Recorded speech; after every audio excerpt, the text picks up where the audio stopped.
Hello everyone, myself CA Kajal Derolia. Welcome to our YouTube channel. हमारा आज का जो सेशन है उसमें हम लोग डिस्कशन करने वाले हैं about MCom entrance test series. देखो 4 टेस्ट हमने ऑलरेडी कंडक्ट कर दिए हैं और अभी हमारा फर्दर 11 टेस्ट कंडक्ट होना है। हमने अभी जो सीरीज अनाउंस की है उसमें हमने बताया था कि 12 टेस्ट आपको मिलेंगे पर यूनिवर्सिटी वाइज एंड हर एक टेस्ट कंप्लीटली बेस्ड होगा यूनिवर्सिटी के पेपर पैटर्न पे। उसी के अकॉर्डिंग हम टाइम भी अलॉट करेंगे और उसी के अकॉर्डिंग हम नेगेटिव मार्क्स भी अलॉट करेंगे। तो बेसिकली हमें लगता है 12 पेपर सफिशिएंट है। अगर आप 12 पेपर दे देते हो तो नो डाउट आपको इतनी अच्छी प्रैक्टिस हो जाएगी कि एग्जाम में आपको पता होगा कि कितने क्वेश्चंस आपको अटेम्प्ट करने हैं, कितने टाइम में अटेम्प्ट करने हैं और कौन कौन से सब्जेक्ट्स आपको पहले अटेम्प्ट करने हैं। तो जिन बच्चों ने ये टेस्ट सीरीज़ नहीं ज्वाइन की है, हमारा सजेशन होगा कि आप ये टेस्ट सीरीज़ ज़रूर से ज्वाइन करो। और अगर आपको टेस्ट सीरीज़ नहीं ज्वाइन करना, आपको लगता है कि नहीं हम ये टेस्ट नहीं दे पाएंगे टाइमली, तो उस केस में हमने ऑप्शन दिया है कि ये जो 12 टेस्ट है इनकी क्लासेस नो डाउट हम अपलोड करेंगे यूट्यूब पे, बट वो प्राइवेट होगी, वो हर कोई नहीं वॉच कर सकता। एंड इसकी PDF ये भी आपको मिल सकती है। इसके लिए भी सारी डिटेल आपको Telegram channel as well as WhatsApp group पे मिल जाएगी। हमने पहले 3 टेस्ट जो कंडक्ट किए थे वो कॉमन थे, मतलब वो बेसिकली हर एक यूनिवर्सिटी के लिए थे। एंड 4th टेस्ट से जो हमारा सीरीज स्टार्ट हुआ है टिल 12th टेस्ट तक, ये सारे टेस्ट वो हैं जो यूनिवर्सिटी वाइज हम कंडक्ट करने वाले हैं। तो आज हम लोग डिस्कस करेंगे अपने टेस्ट सीरीज 1 पे। अपनी सीरीज़ का जो टेस्ट 2 था उसकी हमने ऑलरेडी क्लासेस अपलोड कर दी हैं और जो भी स्टूडेंट उसमें पार्टिसिपेट किए थे सबको क्लासेस मिल चुके हैं। वैसे ही हम आगे की भी सारी टेस्ट सीरीज़ की क्लासेस अपलोड करेंगे एंड जो स्टूडेंट्स टेस्ट सीरीज़ में पार्टिसिपेट करेंगे उनको क्लासेस भी मिल जाएगी, उसकी PDF भी मिल जाएगी। क्लियर? तो चलो हम लोग डिस्कशन करते हैं फर्स्ट टेस्ट पे, जो बेसिकली हमने फ्री टेस्ट अनाउंस किया था। इसमें हमने ओवरऑल 50 MCQs दिए थे और ये वो 50 MCQs हैं जो सारी यूनिवर्सिटीज़ के लिए कॉमन है, क्योंकि इसमें ना हमने 2 ही सब्जेक्ट पे फोकस किया था। पहला था फाइनेंशियल मैनेजमेंट और दूसरा था BO+BM। अब देखा जाए तो ये दोनों ही सब्जेक्ट हर एक यूनिवर्सिटी के लिए कॉमन है। तो चलो हम लोग स्टार्ट करते हैं अपना आज का सेशन। हमारे पास पहला क्वेश्चन है, main functions of financial management are. अब देखो बिजनेस फाइनेंस और फाइनेंशियल मैनेजमेंट की हमने ऑलरेडी क्लास अपलोड कर दी है, तो वहाँ से आपको पता होगा कि क्या फाइनेंशियल प्लानिंग उसका पार्ट है। हाँ है। प्रोक्योरमेंट ऑफ फंड्स है, एलोकेशन ऑफ नेट प्रॉफिट है, मतलब फंड्स को इकट्ठा करना और उसको प्रॉपरली एलोकेट करना, ये दोनों तो इसका फंक्शन है ही, और साथ ही साथ फाइनेंशियल प्लानिंग भी है। तो करेक्ट आंसर क्या होगा? D, all of these.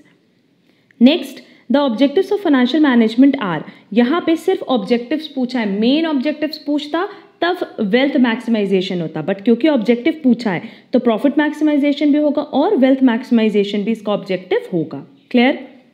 Next, financial decisions are. 3 financial decisions होते हैं, investment decisions, financial decisions and dividend decision. हमारे पास ऑप्शन में तीनों दिए, तो करेक्ट आंसर क्या होगा? D.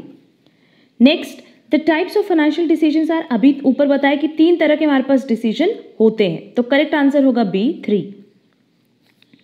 Next, cost of machine is ₹2 lakh and annual cash inflow is 40,000।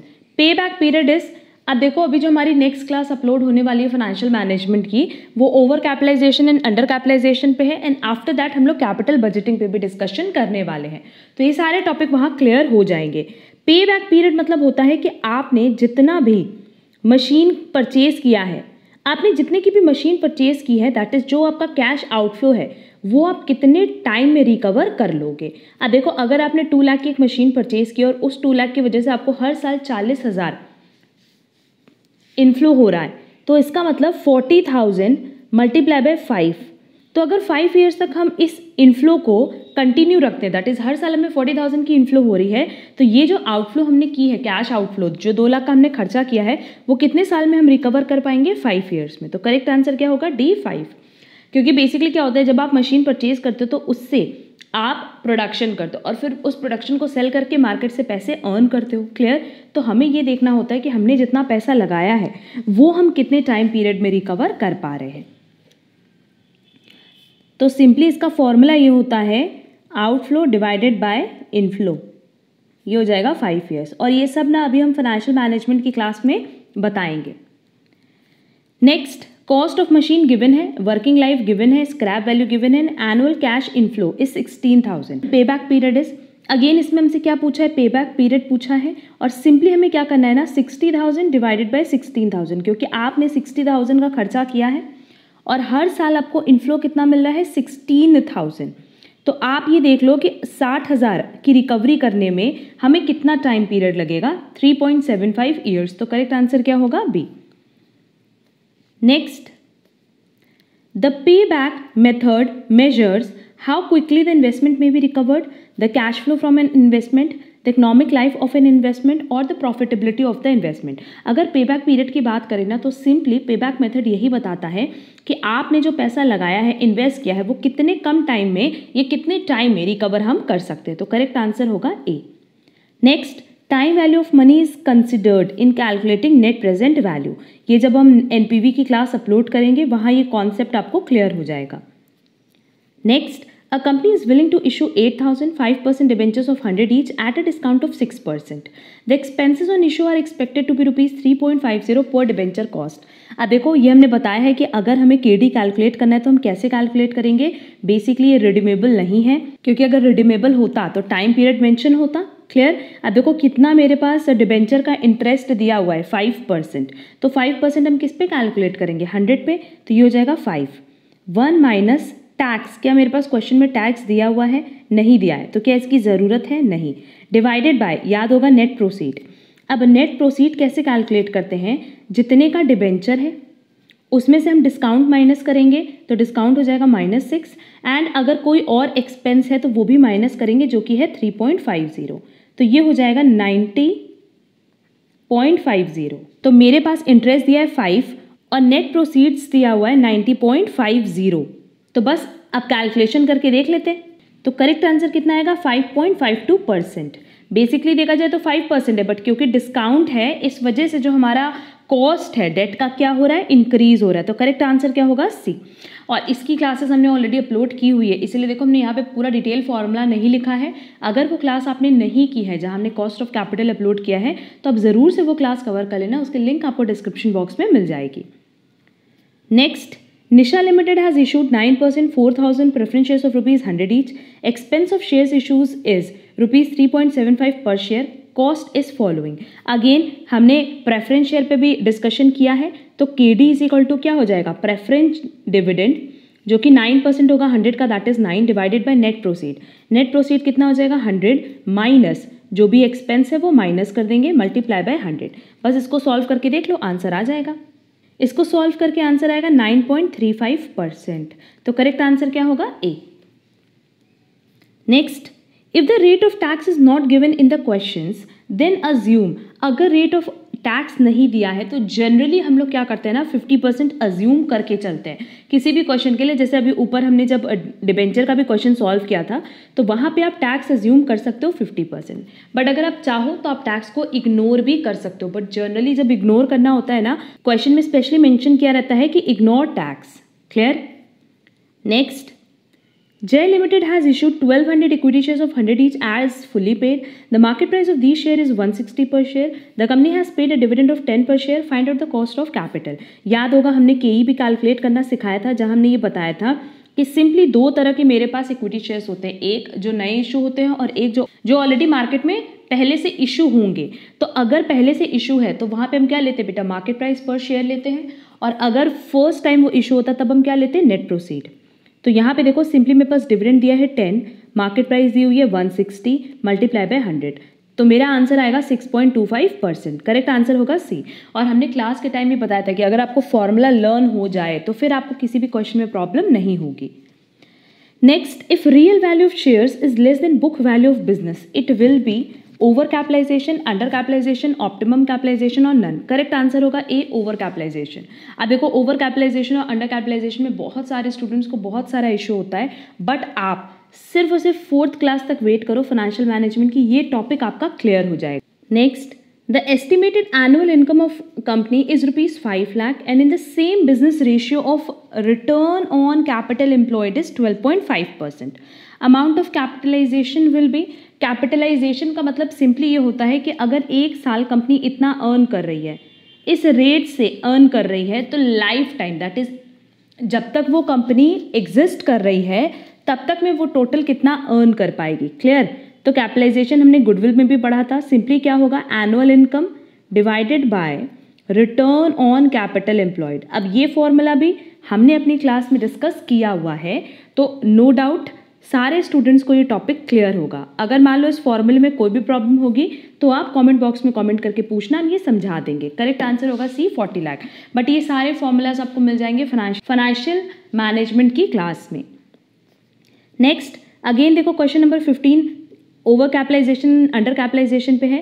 When the cost of capital is minimum and market price per share is maximum it is known as under capitalisation. और हमने बताया कि अभी जो हमारी 4th class upload होगी over capitalisation and under capitalisation पे, उसके बाद आप ये दोनों क्वेश्चन देखना, बहुत ही ईजिली आपको ये टॉपिक समझ आएगा। Next ideal ratio for solvency is 2:1। Next generally ideal ratio for debt equity ratio is 1:1। What is calculated by this formula. देखो इस तरह से एग्जाम में क्वेश्चन आता है, यहाँ पे हमने फॉर्मूला मेंशन नहीं किया था, बट यहाँ पे आपके पास फॉर्मूला मेंशन रहेगा और पूछेगा कि ये फॉर्मूला किसका है। Clear.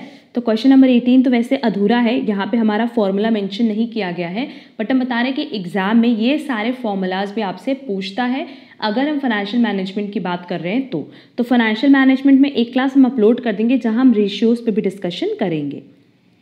Next social objective of business does not include. अगर सोशल ऑब्जेक्टिव की बात करें तो गुड क्वालिटी है, फेयर प्राइजेस हैं, एम्प्लॉयमेंट है, बट क्या क्रिएटिंग कस्टमर ये कोई सोशल ऑब्जेक्टिव है? नहीं। ये सारे क्वेश्चंस हमने बार बार बताए हैं, कहीं ना कहीं हमने VHU के, DU के या जो हमने कॉमन एग्जाम के लिए क्लासेस अपलोड किए हैं, सारे टॉपिक्स हमने कवर किए हुए हैं, सारे क्वेश्चंस हमने कवर किए हैं। अगर आपने मेरी सारी क्लासेस कवर की है प्रॉपरली तो आपको किसी भी टेस्ट में या इनफैक्ट मेन एग्जाम में कोई प्रॉब्लम नहीं होगी।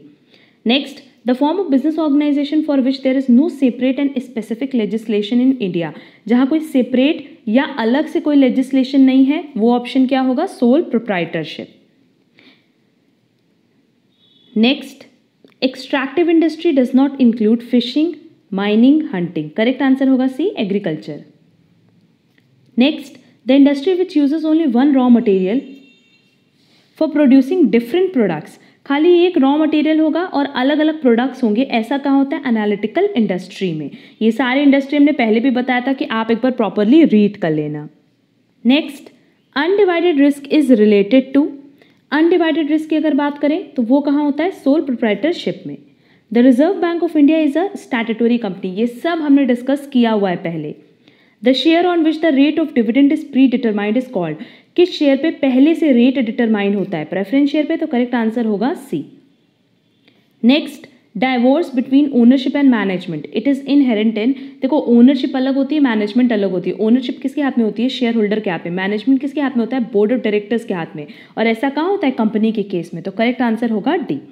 Cartel is a horizontal combination. हमने ऑलरेडी बिजनेस कॉम्बिनेशन की क्लास अपलोड की हुई है, वहाँ हमने ये सारे टॉपिक्स डिटेल में डिस्कस किए हैं। Next mixed combination is also called circular combination. All managers are financial manager, marketing manager, production manager. इनके लिए तो आप अलग अलग मैनेजर रखते हो, बट सारे मैनेजर ह्यूमन रिसोर्स मैनेजर होते हैं क्योंकि वो अपने अपने डिपार्टमेंट के लिए अपॉइंटमेंट कर सकते हैं। Next which of the following is concern with planning and controlling both. Planning भी हो, कंट्रोलिंग भी हो। Observation, audit, strategy. Correct answer होगा बी बजट। हम जब बजट पहले से बनाते हैं ना तो फिर उसको एक्चुअल से कंपेयर करके कंट्रोल करते हैं। Clear.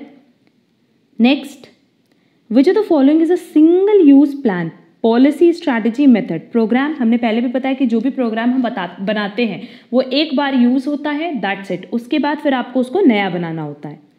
Next organization is a process of establishing the structure of relationships, assigning the activities of the enterprise, defining and grouping the activities of the enterprise, all of the above। Correct answer होगा D, all of the above, क्योंकि organisation में ये सारी चीज़ें included होती हैं।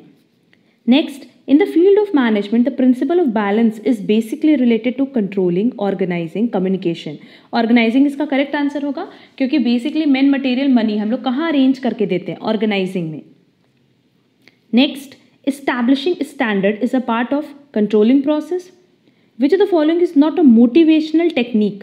Job analysis, participation है, job enrichment है, working life quality, but job analysis ये कोई motivational technique नहीं है। The directing function of management includes communication, leadership, supervision। Correct answer होगा all of the above.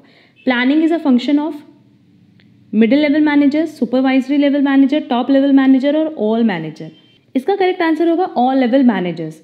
हमने जो क्लास अपलोड की है वहाँ शायद हमने बताया कि प्लानिंग टॉप लेवल मैनेजर्स का काम होता है, बट बेसिकली देखो हर लेवल पे थोड़ी थोड़ी प्लानिंग होती है और क्वेश्चन ने सिर्फ पूछा है प्लानिंग के बारे में, ये नहीं कह रहा है कि ये प्लानिंग किससे रिलेटेड है। अगर लिखा होता कि ये गोल और मिशन से रिलेटेड है तब आंसर टॉप लेवल मैनेजर होता, बट क्योंकि सिर्फ प्लानिंग बोला है तो प्लानिंग हर एक लेवल पर होती है, तो करेक्ट आंसर होगा D, all level managers. Next, the grapevine is related to informal organisation, ये भी हमने बहुत बार बताया है। Mitakshara is related to joint Hindu family business. Partnership shows the existence of business, अगर पार्टनरशिप की बात करें तो क्या सोशल सर्विस, कल्चरल एक्टिविटी या social awareness, that is non profit purpose से पार्टनरशिप आप स्टार्ट कर सकते हो? नहीं, पार्टनरशिप जब भी स्टार्ट होगी तो वहाँ बिजनेस होना चाहिए जहाँ हम प्रॉफिट लॉस अर्न कर सकें। Next, a company has not a citizenship, क्योंकि company in the eyes of law एक पर्सन की तरह ट्रीट किया जाता है बट उसकी कोई सिटीजनशिप नहीं होती। The consumer controls his own supplies and cuts out the profit of the middleman, this is related to private company, public company, partnership, cooperative enterprise. Cooperative enterprise पे हमने डिटेल पूरा नोट्स अपलोड किया हुआ है, वहाँ हमने ये पॉइंट डिस्कस किया है। अगर वो नोट्स आपने अभी तक नहीं कंप्लीट किया है, कवर किया है, तो वो आपको टेलीग्राम चैनल से मिल जाएगा। Next, certificate of incorporation of company is issued by ministry of corporate affairs, promoter, CLB। Basically certificate कौन इशू करता है? Registrar of companies, that is ROC। Next, for a meeting of a private company the forum is, forum कितने लोगों का होना चाहिए? कम से कम 2 लोगों का।